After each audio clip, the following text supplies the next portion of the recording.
Quero chamar para o palco, coberto de uma calorosa salva de palmas, vocês já conhecem bem, Marden Moura. Salva de palmas, obrigado Marden, mais uma vez aqui com a gente, já é cadeira cativa no Academia Enem, compõe o nosso processo, conta com toda a nossa confiança, tá certo? E vai dar mais um show aí para vocês, valeu Marden, o palco é seu, tamo junto, valeu. Valeu, muito obrigado pelas palavras, meu amigo Diego Pereira, e a vocês, meu muito boa tarde pessoal, tudo bem? Satisfação enorme estar aqui, né, em mais um encontro com vocês. É sempre muito gratificante estar na Academia Enem. É muito gratificante estar na maior sala de aula da América Latina. E nós estamos aqui nessa troca, nós estamos aqui, né, nessa reciprocidade. E acima de tudo nós estamos aqui com muita responsabilidade para trazer aquilo que de melhor há na preparação para o Exame Nacional do Ensino Médio para cada um de vocês. Por isso, eu deixo aqui a minha gratidão ao professor Diego Pereira, meu amigo, tá? Que desde o primeiro momento quis que eu estivesse junto aqui com vocês, para mim é uma grande honra. O agradecimento ao secretário Júlio Brise e à Prefeitura de Fortaleza também, pela realização desse evento e desta preparação de tamanha envergadura e de tamanha qualidade para vocês. Gente, dito isto, eu quero convidar vocês aqui para vir comigo, tá? Para ler aquilo que é meio que o título dessa aula que nós teremos hoje à tarde, tá? Nós tivemos um primeiro encontro, tá? Em que eu trouxe para vocês questões que nós chamamos na linguagem do Exame Nacional do Ensino Médio de questões básicas. O que é que eu fiz no nosso primeiro encontro? Eu peguei todas as questões que eram consideradas básicas, isto é, fáceis, que apareceram no Enem de 2022, 2023 e 2024. E eu trabalhei essas questões de filosofia e de sociologia com vocês no primeiro encontro. Depois, em um segundo momento, eu trouxe para vocês uma temática aqui, neste mesmo palco, que é impossível não estar no Exame Nacional do Ensino Médio no dia 9 de novembro. É o quê? É impossível não estar. Qual era essa temática do nosso segundo encontro? Nós trouxemos a temática da epistemologia. Marden, que diabo é epistemologia? Eu expliquei naquele encontro, tá? Epistemologia significa teoria do conhecimento. E aqui, numa energia muito massa, a gente construiu, tá? Uma compreensão das teorias epistemológicas modernas, desde o mundo renascentista ao fim, tá? Ali do mundo moderno, início do mundo contemporâneo, onde nós apresentamos, né, a teoria dos racionalistas, a teoria dos empiristas, as ideias relativas aos céticos e, de novo, uma aposta incontestável, porque nós temos plena certeza de que este assunto ele estará no Exame Nacional do Ensino Médio. E aqui, ó, o título da nossa aula de hoje. O que é que nós vamos fazer hoje, Marden? O que é que você trouxe para a gente? Olha só, filosofia e sociologia em perspectiva. O que esperamos no Enem? Ou seja, eu queria que vocês levantassem a cabecinha e olhassem para mim agora, olha para mim. Olha o que eu vou dizer para você. Dificilmente as questões e os temas que as questões tratam, que estão nesse material que vocês têm, que a gente vai apresentar aqui, dificilmente esses temas não estarão no Enem. Então o que é que vocês estão tendo aqui nessa tarde? E só a Academia Enem pode possibilitar isso para vocês. O que é que nós estamos tendo hoje à tarde aqui? Nós estamos tendo uma prévia daquilo que você vai esperar no Exame Nacional do Ensino Médio. Ou seja, muito daquilo que a gente vai apresentar nessas questões, vocês vão encontrar no Enem no dia 9. Diga amém. Amém. Amém? Vamos embora para cima, né? Bora lá. Qual a primeira questão que a gente tem aqui, ó? Eu quero que você, tá? Em cima do texto, coloque aí, ó, cosmologia. Vai lá. Coloca cosmologia. Certo? O que é que eu vou ter aqui, Marden, nesse texto? um debate cosmológico, tá? Sabemos todos nós que questões estilo Enem, elas são feitas para nós respondermos a partir de onde, ó? Do texto enunciado, texto comando. Vou ler com vocês, diz assim, ó.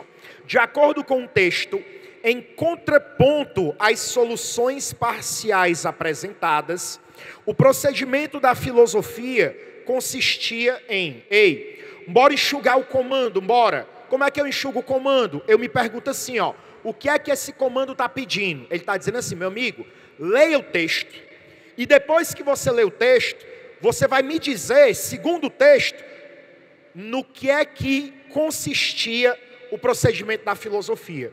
O que é que nós vamos caçar no texto? Qual é o procedimento que a filosofia utiliza? Entenderam? Isso é enxugar o comando. Ó, você tem aqui uma frase, uma proposição, uma oração construída, tá? Que você precisa assimilar uma das alternativas a essa construção textual do enunciado. E quem vai lhe levar a completar essa construção é o texto base, tá? Esse texto que está em cima. Bora lá, vou ler com vocês. A pergunta sobre a origem da filosofia implica também observações sobre a sua definição. Diz o texto, entre os gregos costuma-se mencionar que o conceito da filosofia é filosófia, amor à sabedoria. Sabedoria, para os gregos, tu me deixa aqui a minha TV? Ei, pronto, show. Sabedoria para os gregos implicava tanto o saber verdadeiro quanto o comportamento reto, consequência deste saber. E se tratava ainda de um processo de busca. Quero que você grife isto. Se tratava de um processo de busca. Grife isso aí, tá? O filósofo era aquele que cultivava o hábito da dúvida, na reflexão inacabada de busca da racionalidade, cuja expressão se faz na linguagem. Para Châtelet, o primeiro ato filosófico consiste precisamente em tomar consciência da tragédia histórica e recusar explicações, E recusar as soluções parciais até então satisfatórias. Ei, pessoal, vocês conseguem perceber no texto onde é que está o procedimento da filosofia? Bem no finalzinho, ó, para Châtelet, o primeiro ato filosófico consiste. O que é que o comando quer aqui, ó? No que consiste o procedimento da filosofia? E qual é esse procedimento? Eu vou ler de novo com você, o texto está dizendo, ó, consiste precisamente em tomar consciência da tragédia da existência histórica e recusar as soluções parciais até então satisfatórias. Ei, eu quero que vocês façam um retângulo no texto, nessa parte aqui, ó, soluções parciais, faz um retângulozinho, soluções parciais, puxa uma seta. O que são essas soluções parciais que até então eram satisfatórias e que a filosofia agora está aparecendo para dar uma resposta melhor? Quais eram essas soluções satisfatórias parciais até então? Escreve, mitologia. Mitologia, ok? Observe, mitologia. Olha para mim, o que é que a mitologia fazia? A mitologia grega, ela explicava, por exemplo, fenômenos naturais. Marden, me dá um exemplo, bora lá. Hoje todos nós sabemos por que uma semente é plantada, ela germina, cresce e se transforma numa árvore. Nós sabemos e explicamos por meio de processos bioquímicos o fenômeno de você plantar uma semente, ela germinar e virar uma árvore. Nós sabemos. Mas os gregos não sabiam. Então, para explicar este fenômeno, eles criavam a mitologia. Pessoal, foi a primeira forma de explicação. Aí o que é que o texto está dizendo?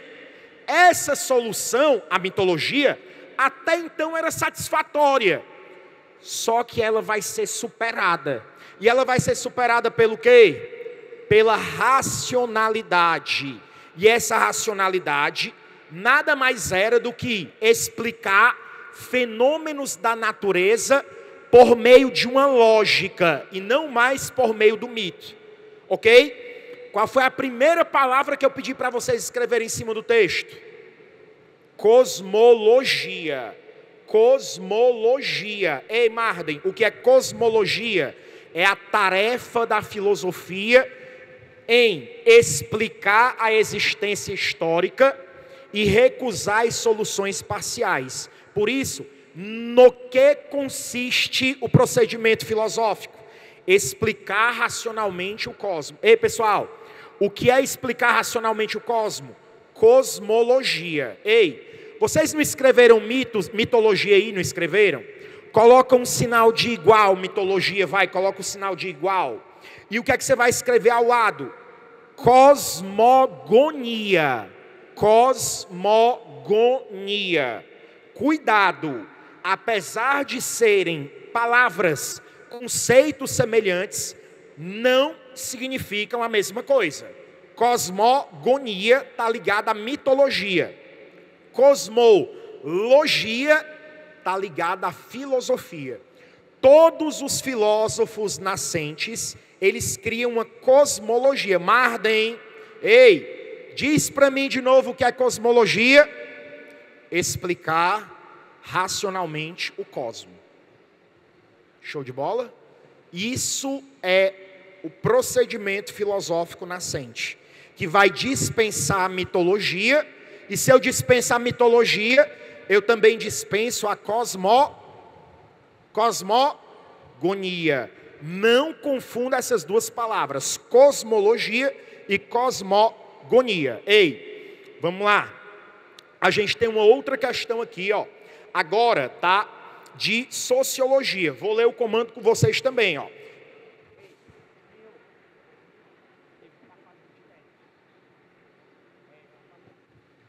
A TV, aí eu não estou conseguindo ver. Vamos lá. Diz assim, ó. Vamos lá, o texto diz assim: ao utilizar essa prática de etiqueta como meio comunicacional, o autor indica a manutenção do princípio de... Show? Olha só. Ao utilizar essa prática de etiqueta... Ei, pessoal, por que eu começo com o comando? Ei, na hora que eu estou lendo o comando aqui... Ei, para mim, o comando já está me dizendo o que tem no texto. O que é que eu vou ver no texto? Uma prática de etiqueta. Ei, essa prática de etiqueta, ela... Tá? É um meio comunicacional. O que é que ela comunica? Quem vai dizer para a gente é o texto. E ao fazer isso, o autor indica a manutenção de um princípio. Tá? Pela prática da etiqueta, que comunica alguma coisa, o autor, ele está dizendo, o autor está afirmando a manutenção de um princípio. Que princípio é esse? Vamos ao texto. O texto diz assim, ó, acompanhem comigo. Usar uma colher para levar um alimento à boca ainda é a execução de uma função através do emprego de um artefato que a permite e a promove. Mas dizer que o artefato promove a função indica que também ele assume uma função comunicacional. Comunica a função a executar. Ao mesmo tempo, o fato de alguém usar a colher, aos olhos da sociedade que o observa, já se torna comunicação. Usos exclusivos dos que possuem as condições para tal.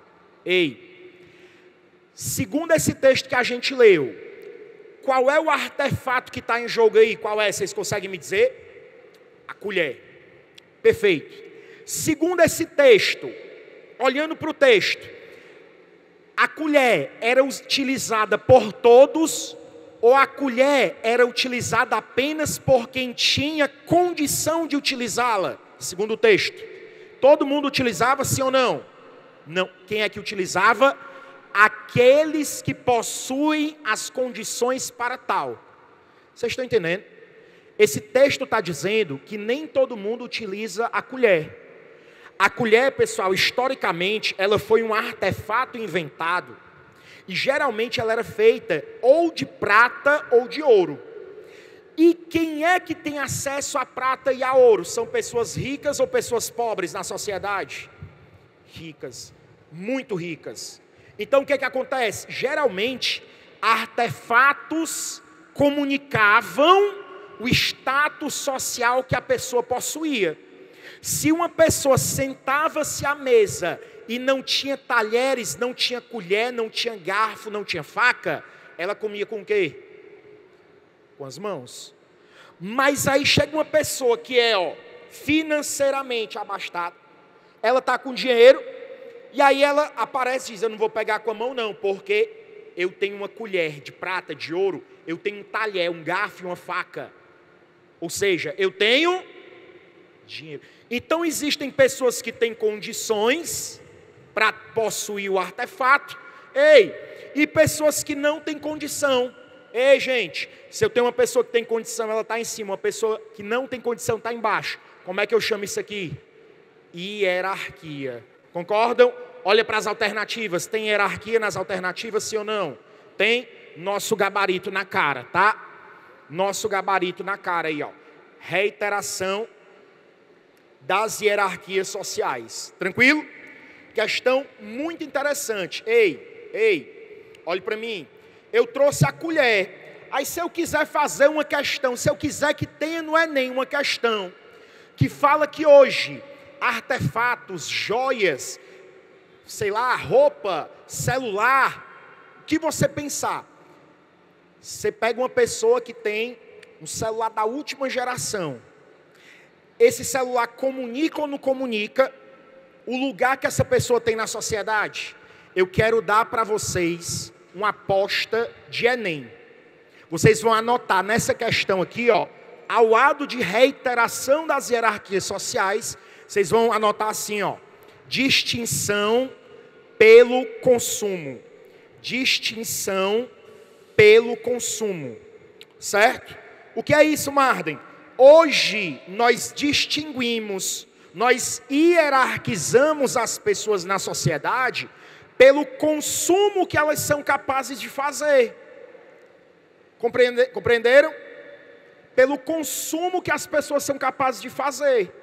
Ou seja, o lugar das pessoas na sociedade, hoje, geralmente, é dado pelo consumo que elas podem ou não fazer. Ei, como é o nome disso? Distinção pelo consumo. Foi um sociólogo francês, muito famoso, que criou esse conceito. Como era o nome dele, Marden? Pierre Bourdieu. Eu estou dando ouro para você. Eu estou dando ouro na sua mão. Como é o nome do cara, Marden? Pierre Bourdieu. Como é o nome do conceito? Distinção pelo consumo. Simbora. Terceira questão, questão linda. Ó, no interior da polis grega, a atividade sofística contribuiu para no interior da polis grega, a atividade sofística contribuiu para quê? Marden, eu sei o que é sofista, mas sofista eu nunca escutei falar na minha vida. Se o comando está falando que tem um sofista, ou que tem uma sofística, se no comando aparecer uma expressão que você nunca tenha visto na face da terra, não se assuste. Por quê? Porque o texto vai te dar todas as informações das quais você precisará saber. Vamos olhar o texto? Me acompanhem. Diz assim, ó. Os sofistas inventam a educação em um ambiente artificial, o que se tornará uma das características de nossa civilização. Eles são os profissionais do ensino. Eles são os profissionais de quê? Então eles são o quê? Eles são o quê? Professores. Tá vendo? Não se assuste. Quem está dizendo isso para a gente? O texto, tá claro. Se o cara é profissional do ensino, ele está ensinando, ele é professor. Olha o texto. Antes de tudo, eles são pedagogos. Ainda que seja necessário reconhecer a notável originalidade de um Protágoras, de um Górgias ou de um Antifonte, por exemplo. Por um salário, eles ensinavam a seus alunos receitas que lhes permitiam persuadir os ouvintes. Eu quero que você grife isso aí, ó. Persuadir os ouvintes. Defender com a mesma habilidade o pró e o contra, conforme o entendimento de cada um. Ei, bora entender o que é que o texto está dizendo? Bora. O texto está dizendo assim, ó. Sabe quem é um sofista? É aquele cara que chega e vai te ensinar alguma coisa. O que é que o sofista te ensina?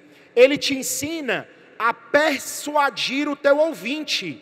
Ei, pessoal, se eu te ensino a persuadir o teu ouvinte, eu estou te ensinando a convencer a pessoa que te escuta.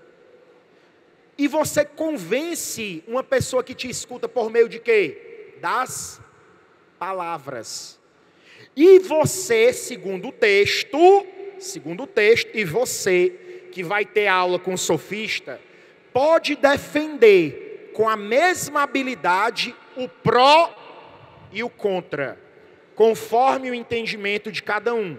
Queria que vocês grifassem isso aqui, ó, conforme o entendimento de cada um. Puxa a seta. Bora trabalhando, anotando, puxa a seta. Marden, o que é isso? Conforme o entendimento de cada um. Eu vou traduzir isso numa palavra. Ei, deixa eu descer para conversar com vocês. Ei, olha só. Vamos lá. Seu nome? Marcelo, caba bom. Tudo bem? Seja bem-vindo, viu? Ei, Marcelo, olha aqui. Qual é a cor que tu mais gosta? Não, a cor que tu mais gosta. A cor. Qualquer uma, vai, gosta. Azul. E você, querida, como é seu nome? Larissa. Seja bem-vindo, tá? Qual é a cor que tu mais... E a tua? E a tua? E a tua? Observa só. Cada um deles estão dizendo uma cor. Se cada um deles estão dizendo uma cor, isso significa que o gosto deles é o quê? Relativo. Ao ponto de vista, ao desejo de cada um. Quando eu estou lendo no texto ali, ó, conforme o entendimento de cada um, eu estou dizendo o quê? Que os sofistas, eles ensinam você a ser um pensador relativista. Relativismo. Pessoal, a etiqueta, tá? A etiqueta que acompanha esse grupo aí, chamado de sofistas, é o relativismo. E o que é o relativismo? Cada um tem a sua própria opinião. Ei, cada um tem sua própria opinião. Ok. Olhou para mim? Cada um tem sua própria opinião. No entanto, como é que eu faço para convencer o outro de que a minha opinião ela é a correta? Exatamente, eu escutei, viu? É exatamente isso. Eu faço isso por meio da persuasão. O que é a persuasão? É você convencer o outro de que o seu ponto de vista é o correto. Como é o nome disso? Relativismo, ok? Só que para eu convencer, eu precisei aprender essa técnica. E quem é que me ensinava essa técnica? Quem é que me ensinava essa habilidade? Os sofistas, ok? De novo o comando, ó. No interior da polis grega, a atividade sofística contribuiu para quê? A. Aviltamento político das monarquias. Ei, texto não falou de monarquia, está errado. B. Degeneração progressiva da democracia. Democracia, o texto falou de democracia, pessoal. Canto nenhum. Olha, C. Solapamento filosófico da legalidade. Ei, o que é solapar? Bater, atacar.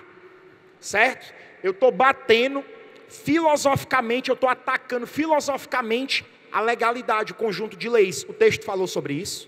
Também não. Olha, D. Rememoração pedagógica do tradicionalismo. Ei, rememoração do tradicionalismo. O texto diz que os sofistas são pedagogos, mas em momento nenhum ele fala de rememorar tradições. E aí, o nosso gabarito, olha aí, ó. Enriquecimento argumentativo dos cidadãos. Ei, queria só que você no comando grifasse ou circulasse a palavra polis. Polis, puxa a seta. Quero que você anote duas coisas sobre a polis. Primeira, a polis, ela é a cidade-estado. Grifa. Polis é cidade-estado. E nela há um regime democrático. Ei, pessoal, essa democracia é uma democracia que nós dizemos ser excludente. Por que ela é uma democracia excludente? Porque ela exclui mulheres, estrangeiros, escravos da participação democrática. Tu quer que eu repita, né? Não? Pode ser maiúsculo, cidade, estado, tá? Pode ser sem problema nenhum, tá bom? Porque eles têm autonomia como se fosse um estado propriamente dito. Usar essa expressão cidade-estado é justamente para dizer que as cidades elas têm autonomia de estado. E, portanto, dentro delas, geralmente, se exerce uma autonomia de maneira independente das outras cidades que compõem o estado. Por isso, cidade-estado. Show de bola? Valeu, boa pergunta. Ei, para frente, tá? Quarta questão, linda essa. Essa questão aqui, ó. Outra aposta do Enem, tá? Essa questão, inclusive, ela é uma questão inédita. Por exemplo, sendo até mais específico, todas as questões que vocês estão respondendo comigo aqui, vocês não vão encontrar elas em outros lugares, porque elas foram questões feitas especificamente para esse nosso encontro. Então, são questões autorais, tá? Vocês não vão encontrar na internet ninguém respondendo isso. Por quê? Porque são apostas muito certeiras nossas daquilo que vai estar no Enem no final do ano. Eu quero vocês comigo no comando, ó. Diz assim: no infográfico apresentam-se tipos de conduta sujeitos à punição, conforme previsto na Lei Maria da Penha, porque consistem em formas de... Ei, pessoal, o que é que ele está perguntando? No gráfico tem um comportamento, uma conduta, que se for praticada, a pessoa que praticou essa conduta vai ser punida. E vai ser punida com base na Lei Maria da Penha. Porque essa conduta, ou essas condutas, né, consistem em formas de quê? Aí eu quero vocês comigo, olha o texto, ó, é um infográfico, tá? E diz assim: mulheres de 16 a 24 anos que relatam já ter passado por algum tipo de assédio. Aí aqui ele diz, ó, tipo de assédio. Cantadas ofensivas. Olha o percentual de mulheres, ó, 68%. Assédio ou toque em balada ou festa, 44%. Assédio físico em transporte público, 31%. Eu estou falando de quê? Qual é a conduta que está tendo aí, que é uma prática criminosa? Assédio. E o assédio, ele é um tipo de prática que tem um sinônimo. Olha para as alternativas e me diz qual é o sinônimo desse assédio aí. A. O que é isso? Importunação sexual. Prática de difamação. O que é isso, Marden? Difamar uma pessoa é falar mal dela. Certo? Então o texto não está falando sobre falar mal de uma pessoa. Ei, dissidência de gênero, tá? Dissidência de gênero, ei pessoal, nesse contexto aí tá como sinônimo de desigualdade de gênero. Isso é uma aposta para o Enem. Desigualdade de gênero. Marden, não tem desigualdade de gênero não? Claro que tem. Mas aqui, esse infográfico, ó, ele não está apresentando a desigualdade de gênero. Vocês me disseram. Ele está apresentando a prática de quê, pessoal? Do assédio. Show de bola?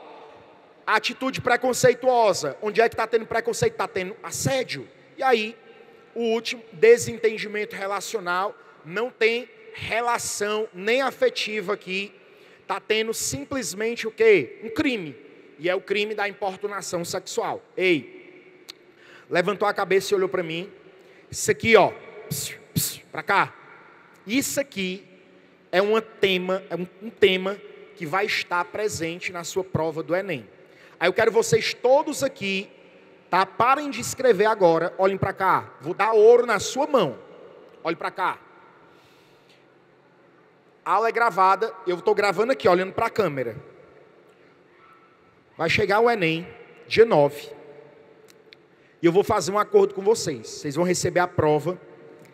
Quando abrir, vocês vão procurar na prova um infográfico. Vai ter um infográfico. O infográfico como esse aqui, ó.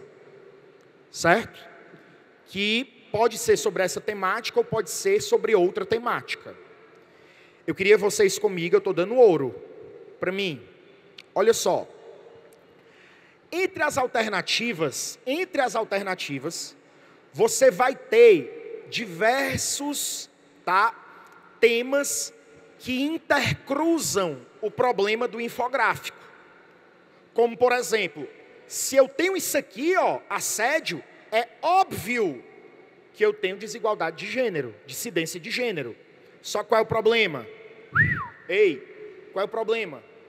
O texto não está falando da desigualdade de gênero. Ele está falando de uma prática criminosa, que é o assédio e, portanto, a importunação sexual. Eu estou dizendo para você que você vai encontrar uma questão modelinho dessa aqui. E na alternativa vai ter um problema que se cruza com o que o infográfico está colocando. Mas eu não quero problema que toca, que se cruza com o infográfico. Eu quero aquilo que o infográfico apresenta. Ok? Me compreenderam? Primeira coisa que você vai fazer quando chegar na prova do dia 9 de novembro, vai ser quando você abrir o caderno, você procurar essa questão do infográfico. Ela vai ser uma das questões mais fáceis da prova. E nessa hora, você vai lembrar, a voz do Marden vai sussurrar, certo? Lá na sua mente, não é no seu ouvido não, viu? Eu escutei. Não, senhor, não é no seu ouvido não, viu? Eu escutei, viu? Peguei, captei.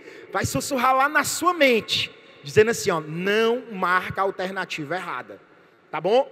Qual é a alternativa errada? Aquela que é muito abrangente. A gente vai marcar aquela que é específica do problema do infográfico, tá bom? Beleza? Vamos para frente. Questão linda. Bora lá. Diz o comando pra gente. Diz assim, na teoria da reminiscência parcialmente apresentada, Platão assinala o ou a. Na teoria da reminiscência, eu falei olhando para você, nesse instante que você se assustou, na hora que eu falei sofista, o que é que eu te disse? Olhando para ti, eu disse assim, não se preocupa, quando de novo, no comando, vier uma palavra que você não conhece.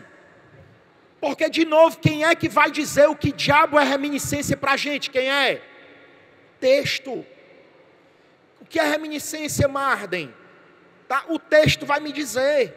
Marden, eu nunca escutei essa palavra na minha vida. Problema zero, o texto vai te conduzir. Vamos ao texto. O texto diz assim, se a verdade e o ser propriamente ditos estão no mundo inteligível, é necessário concluir que a alma existia antes de nascer para este mundo e que ela possuía, antes do nascimento, a ciência das coisas. Quero que você grife isso. Ciência das coisas. O que é ciência das coisas? Conhecimento das coisas. Olha o que o texto está dizendo.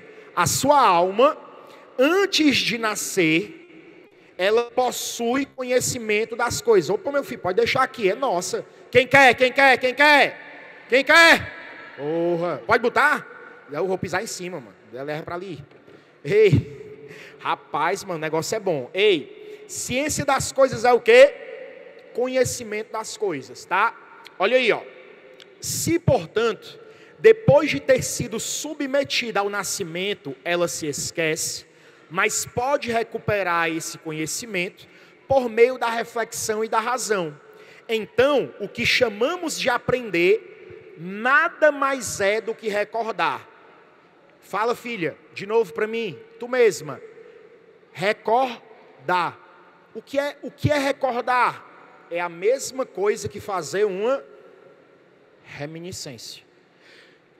Para você recordar uma coisa, a coisa já estava na sua mente ou a coisa não estava na sua mente? Ei, pessoal, olha para mim. Se você recorda algo, a coisa já estava lá ou ela não estava? Ela já estava.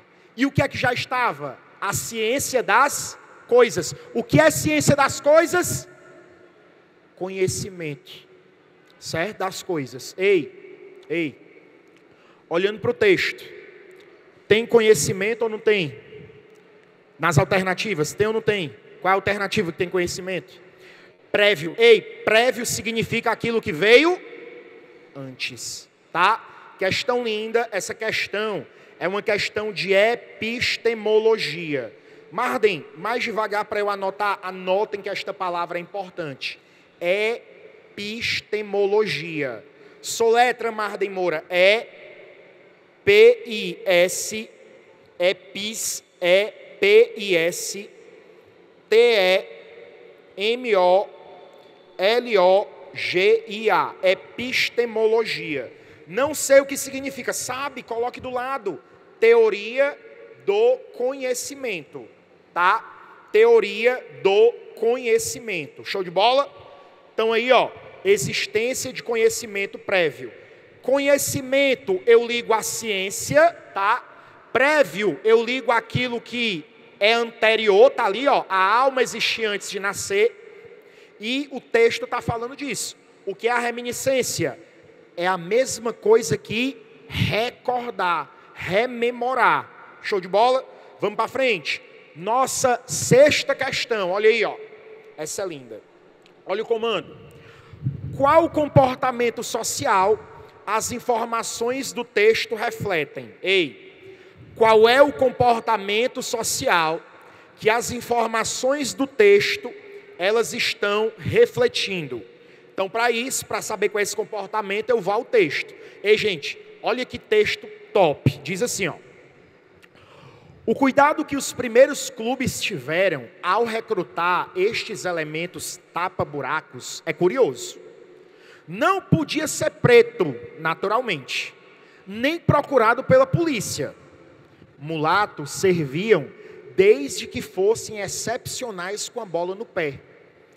E como o célebre Carlos Alben, pudessem embranquecer com um pó de arroz. Vocês estão entendendo o que o texto está dizendo? Os clubes de futebol recrutavam pessoas pretas, mas desde que essa pessoa tivesse habilidade futebolística e que essa pessoa pudesse embranquecer com um pó de arroz. Vocês lembram qual era o time do Rio de Janeiro que era conhecido justamente por isso, pó de arroz? Muito bem, escutei daqui, parabéns, Fluminense. E olha o texto, ó. Ah, uma coisa importante. Tinham que jogar a europeia, repetindo os movimentos e jogadas ensinadas pelos folhetos ingleses que se vendiam junto com o material do jogo. Ei, isso é uma temática que está mostrando para a gente um comportamento social. Qual é o comportamento social? A sociedade não quer que o negro seja integrado em espaços ocupados por brancos, a menos que esses negros embranqueçam. Ei, para isso se utilizava o pó de arroz. O que é que está tendo aí, pessoal? Na cara, racismo. Isso é uma prática social? É. Ei, racismo que é disseminado nas estruturas da sociedade, nós chamamos de racismo estrutural. Ei, olhe para a pessoa do seu lado, olhe, diga assim, ó, no Enem, eu quero escutar você falando para ela. Olhe para ela, olhe para a pessoa que está do seu lado, diga assim, ó, no Enem, você não vai errar a questão que fala sobre desigualdade racial.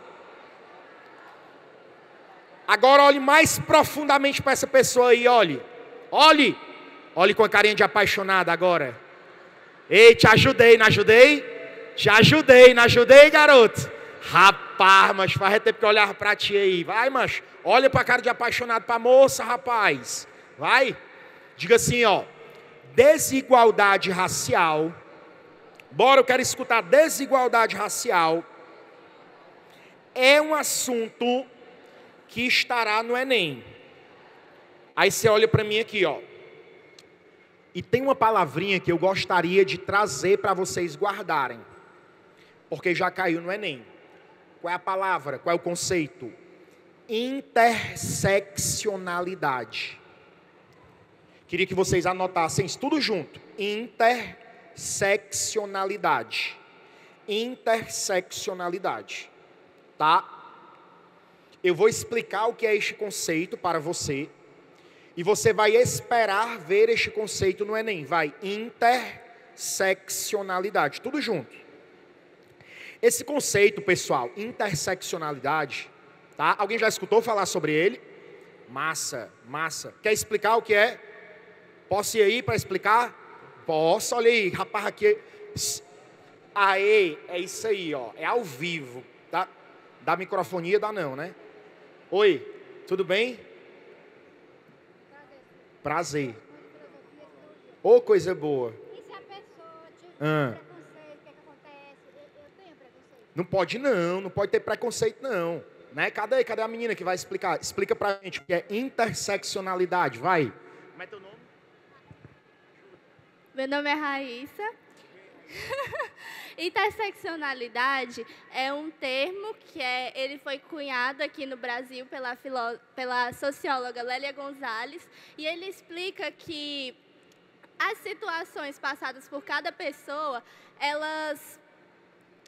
Peraí que eu estou um pouco nervosa. Cada pessoa passa uma situação diferente com base na cor, na raça dela. Tem diferentes fatores no gênero, tem diferentes fatores que fazem esses problemas acontecerem. Pode aplaudir. Pode ser mais forte, pode não? Me ajuda. Agora tu não quer ser professora, não é não? Tem cara que é professor. Vai fazer o quê na faculdade? Ciências da computação. Parabéns, viu? Merece demais. Ei, o que é que eu vou falar depois disso? A menina arrasou. Ei, o que é interseccionalidade? Olha aí, ó. A expressão interseccionalidade, ela quer dizer assim, gente, ó. Existem níveis de desigualdade a depender de quais marcadores sociais de diferença você carrega. Marden fala em português? Entendi não. Bora lá. Eu quero que vocês respondam comigo, tá? Comigo. Ei.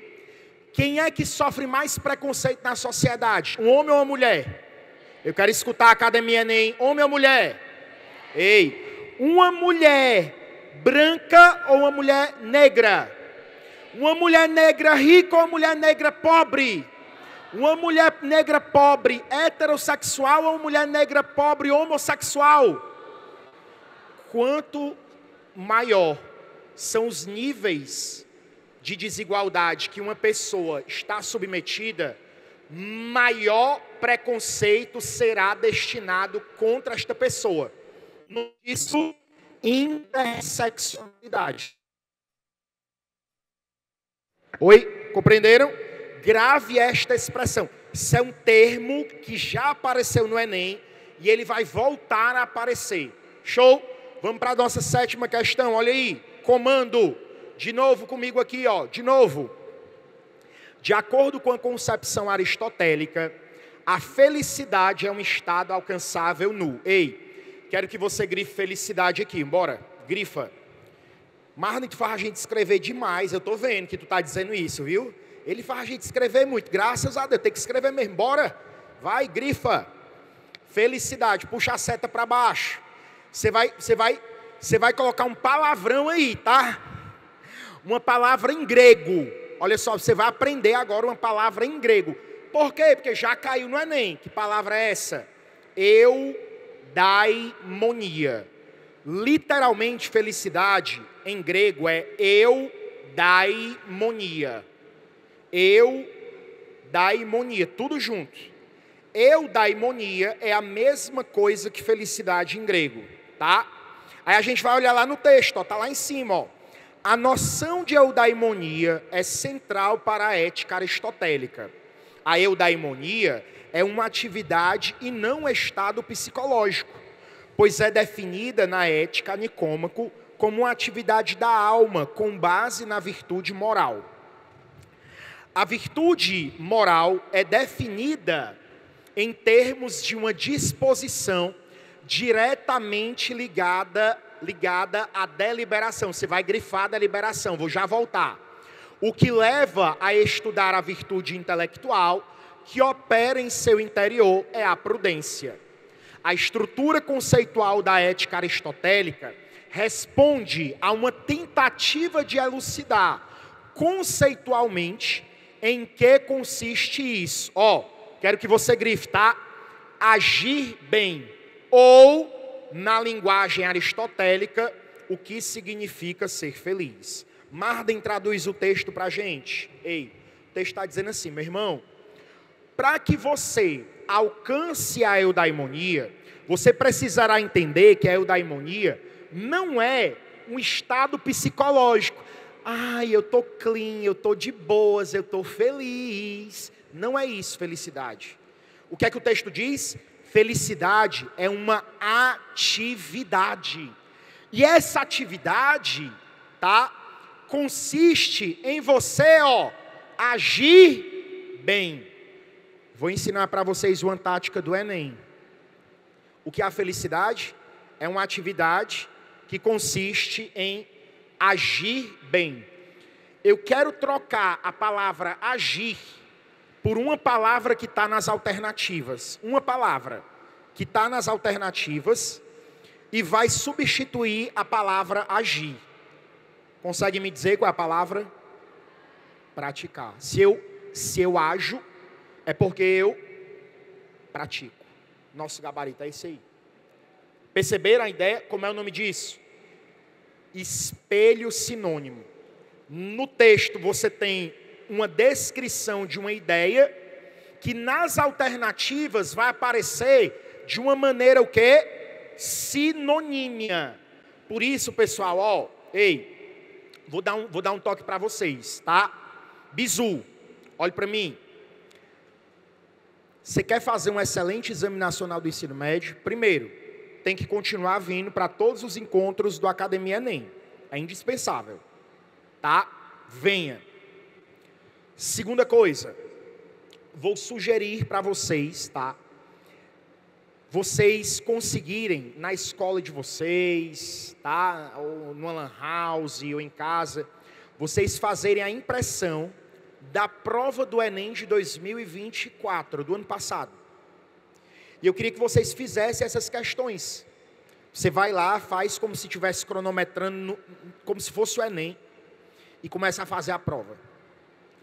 O que é que você vai fazer depois? Você vai corrigir as suas questões, o gabarito é divulgado, e você vai fazer o seguinte, você vai se esforçar para ler o texto das questões que você errou, e tentar entender qual parte do texto é sinônimo, é correspondente direto de uma das alternativas. Se você fizer isso, vindo para as aulas aqui, você está na frente de praticamente 90% da galera que faz o Enem por aí. Vocês entenderam? Você vai imprimir a prova 2024, vai cronometrar e vai fazer. Pá! Terminou, você vai analisar quais questões você acertou e quais as que você errou. Você vai pegar todas as questões que você errou, o que é que você vai fazer? Você vai estudar por elas. E como é que estuda? É assim, você vai ler o texto e vai procurar uma parte do texto que se adequa à alternativa correta, que você já corrigiu. Se você fizer isso, você vai começar a habituar a sua leitura para encontrar no texto palavras-chave que estão relacionadas com o gabarito. Aí chega no dia da prova, sucesso. Vamos colocar isso em prática, tá? Olha aí, essa questão é linda, tá? Olha que questão interessante. Eu vou passar um pouquinho só para a gente vir para o comando dela, tá? Sempre começa pelo comando aqui, Os textos apresentam argumentos acerca da nova corrida espacial, que revelam seu potencial caráter de, potencial, força, que revelam a força e o caráter de quê? Tá? Vamos voltar agora, tá? A gente volta aí, Quando você tiver dois textos, e um dos textos for a imagem, tá? Comece sempre pela imagem. O que é que você está vendo? Missão Marte, primeira etapa. Preparar o terreno para a colonização humana. Aí vocês estão vendo aí uma pessoa vestida como astronauta. Pela imagem, ele está em Marte. E essa imagem está dizendo assim, ele está preparando o terreno para a colonização. Ou seja, nós, raça humana, vamos colonizar Marte. Tá? Só que o que acontece? ele traz, tá, em uma das mãos um saco de lixo.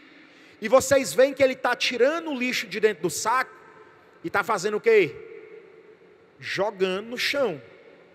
Ou seja, ele está reproduzindo um comportamento condenável no planeta Terra, em Marte.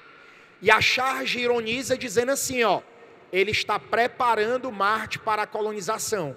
Vocês compreendem que isso é uma ironia, que isso é um tipo de crítica sagaz, de que o ser humano, onde ele chega, ele está fazendo o quê? Poluindo, destruindo, tá?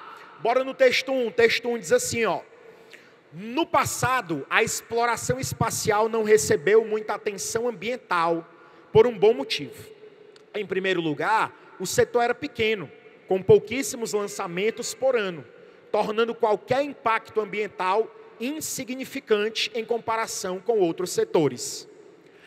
Atualmente, o impacto do aumento de lançamento de foguetes é proveniente dos gases de escape. Os gases de escape podem conter gases com efeito de estufa, como o CO2 e o H2O, bem como partículas de alumina e carbono negro. Outro impacto ambiental dos lançamentos de foguetes é a redução da camada de ozônio. Altas temperaturas durante os eventos de lançamentos e reentrada podem converter nitrogênio do ar em óxidos de nitrogênio, que podem reduzir o ozônio na estratosfera. Então observe que os dois textos, eles estão falando de um mesmo elemento. Como que a chamada exploração espacial tem elementos corrosivos em relação ao meio ambiente. Ou seja, nos dois textos, o que é que eu estou vendo? Eu estou vendo que eles têm argumentos que estão mostrando o potencial, a força dessa nova corrida espacial. E essa nova força é de quê? Aí ele diz, ó, depredação tecnocientífica, falso.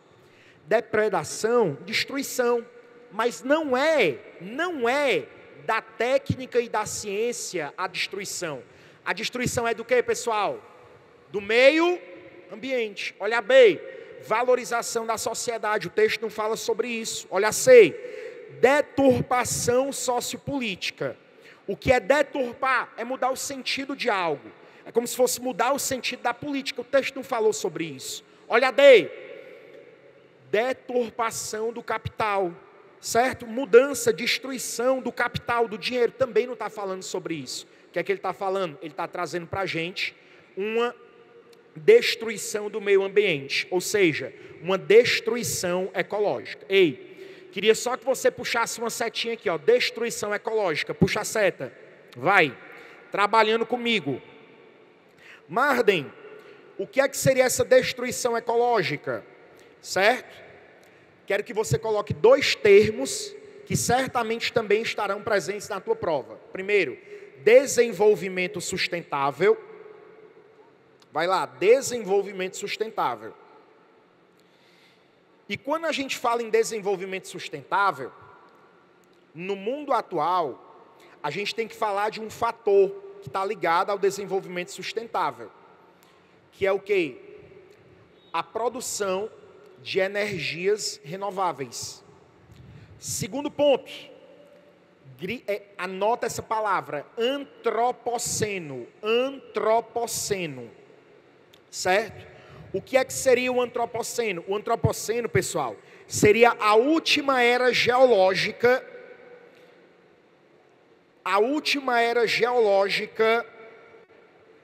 existente no planeta. O que é o antropoceno? É como nós, humanos, destruiremos o meio ambiente. E com isso, a própria vida humana na Terra. Antropoceno. É a última era geológica que nós, seres humanos, habitamos a Terra e pela prática, que é totalmente destrutiva, nós destruímos o meio ambiente. E com isso, a nossa própria espécie. Beleza? A gente termina aí, ó, nossa, tá, 9ª questão. Nós vamos terminar essa aqui falando sobre um assunto top, que são as chamadas escolas helenísticas, tá? Escolas helenísticas, tá? Esse filósofo aqui, ó, chamado Epiteto, alguns chamam Epíteto, tá? Você vai grifar o nome dele, vai puxar a seta, você vai colocar assim, ó, filósofo estoico. Ele é um filósofo estoico, tá? Quem é ele, Marden? Epiteto. O que é que esse filósofo estoico diz? Pessoal, o estoicismo é uma corrente helenística. Existem 4 correntes helenísticas. Quais são elas, Marden? Epicurismo, estoicismo, ceticismo e cinismo. Certo? São 4 escolas helenísticas. Todas essas escolas, elas têm um objetivo. Qual é o objetivo dessas escolas? Elas querem te dar uma receita de bolo, que se você colocar em prática, você vai conseguir alcançar aquilo que todo mundo deseja e poucos encontram, a saber, a felicidade. O que é que essas 4 escolas têm em comum? Cada uma delas, elas vão te dar uma receita de bolo. E cada uma delas tem a sua própria receita de bolo. E ela vai dizer assim, ó, se você seguir esta receita, o que é que você ganha? Felicidade. E como vocês são inteligentes, são bonitos, são perspicazes, em grego felicidade é o quê? Ai meu Deus, está fraco. Felicidade em grego é o quê? Show de bola. Para o epicurismo, como é que eu sou feliz? Alcançando prazer. Mas não qualquer prazer. Prazeres naturais e necessários. O que são prazeres naturais e necessários? São prazeres que me mantêm vivo. Ei pessoal, olha para mim. Comer é um prazer natural e necessário. Mas suponha que todos os dias, tá? Todos os dias, depois do almoço, eu coma doce da seguinte maneira. Eu pego uma caixa de sorvete e como a caixa de sorvete. Terminou, como 3 cookies, depois um pedaço de pudim. E para terminar, eu tomo só um milkshakezinho do Bob's, todos os dias. Ei, no primeiro dia, é bom ou não é? É bom ou não é? Só que se eu fizer isso todo dia, isso vai gerar o quê? Diabetes, né? Aí vai ser bom? Vai não, né? Por isso que o único prazer que é bom é aquele prazer que é natural, necessário e equilibrado. Prazer natural, prazer necessário, prazer equilibrado. Ou seja, tudo com exagero faz mal. Epicurismo. Estoicismo, olha cá. Estoicismo diz assim, ó. Ei, você só alcança a felicidade se você tiver apatia. Que diabo é apatia, Marden? Ei, levanta a mão aqui quem já se apaixonou, levanta. Bora. Eita, eu gostei de ti, viu? Só não gostei da tua camisa. Fortaleza, mulher. Ave Maria. Cadê o pessoal do Ceará aí? Cadê? Rapaz, esse vozão é maioria onde quer que tá. Cadê o pessoal do Lion? Cadê? Série B tá chegando, muito bem. Ei. Tô brincando, viu, querida? Levanta a mão quem já se apaixonou. Levanta. Você sabe o que é que significa paixão? Pergunta para a pessoa do teu lado. Sabe o que é que significa paixão? Vai, pergunta. A palavra grega pathos, em latim, passiones, significa paixão. Só que tanto em grego quanto em latim, paixão significa o quê? Sofrimento. Está explicado? É por isso que na sexta-feira que Jesus morre, nós chamamos sexta-feira da... Aí uma vez eu fui para a missa, o padre estava lá. Na sexta-feira da paixão, Jesus está nos amando. Tá não, padre, ele está morrendo na cruz. Ele está... Paixão significa o quê? Sexta-feira da paixão, sexta-feira do sofrimento. A paixão de Cristo é o sofrimento de Cristo. Captaram? Como é que eu sou feliz? Com a apatia. O que é apatia? Ausência de paixão. Ei, se a ausência de paixão é a ausência de sofrimento. Ok? Ok? Quer ser feliz? Aprenda a não sofrer. Mas Marden, como é que eu não posso sofrer? O estoicismo dizia assim, ó. Ei, levantou a cabeça e olhou para mim. A única pessoa que tem o poder de fazer você sofrer é você mesmo. Ninguém mais. Se você não entende que você só sofre porque você quer, você nunca vai ser feliz. As pessoas que adiam o momento da felicidade, dizendo assim, eu vou ser feliz quando eu passar na faculdade. Não, vou ser feliz quando eu trabalhar. Eu vou ser feliz quando eu tiver... Se você não entende que para ser feliz você só precisa de você, você nunca vai ser feliz na vida.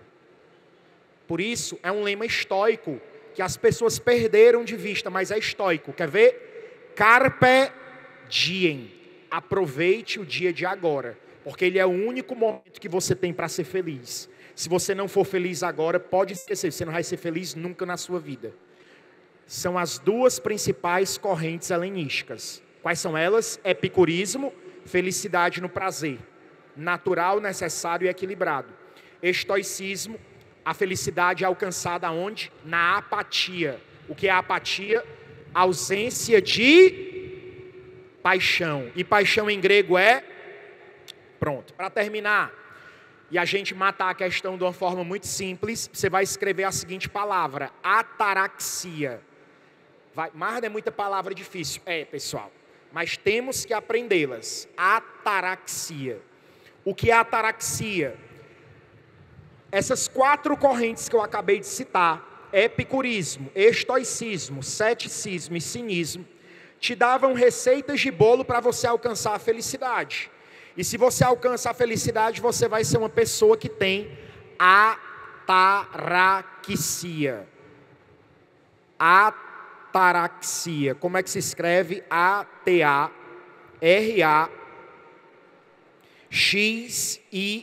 Ataraxia. E o que é que significa ataraxia? É literalmente isso aqui, ó. Imperturbabilidade da alma. Aí você vai botar aqui um sinal de igual. Coloca o igualzinho bem aqui, ó. Imperturbabilidade da alma é o mesmo que paz interior ou paz de espírito. Paz interior ou paz de espírito, tá? Paz interior ou paz de espírito. Para terminar,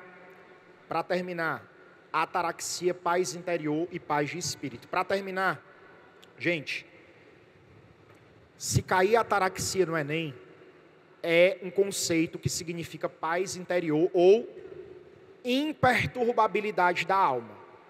Quem usava esse termo? As escolas helenísticas. 4. Epicurismo, estoicismo, ceticismo e cinismo. Não se esqueçam disso. Ei, Academia Enem não é um prazer não. É além daquilo que é prazeroso. Nessa tarde com tanta gente. Olha, dizer uma coisa para vocês. Para a gente que está vindo aqui, é uma satisfação muito grande a gente ver essa sala de aula lotada, ver vocês aqui, mas acima de tudo é uma satisfação a gente perceber como vocês estão lutando pelo sonho de vocês. Todo mundo está escrevendo, anotando, prestando atenção. Gente, isso para nós que fazemos educação, que somos professores, é impagável. Então, mais do que simplesmente chegar aqui para dar aula, eu quero me despedir, tá, de vocês essa tarde, dizendo assim, muito obrigado, porque vocês são a esperança de um mundo melhor. Valeu, tudo de bom e até o aulão de véspera. Valeu, Academia Enem!